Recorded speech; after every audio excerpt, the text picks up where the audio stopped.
minsan, kung sino pa yung rason mo, kung ba't ka masaya, siya din pala yung rason kung bakit ka masasaktan ng sobra.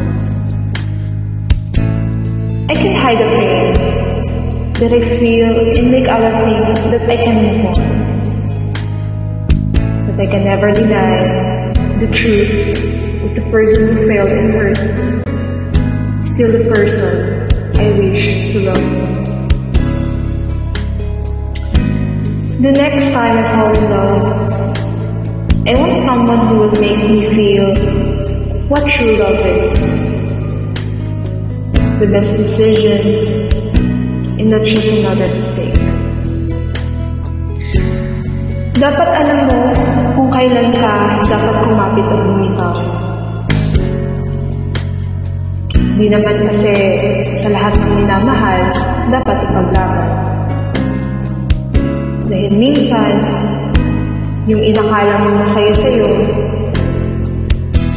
mas masaya pala pag pinalayo.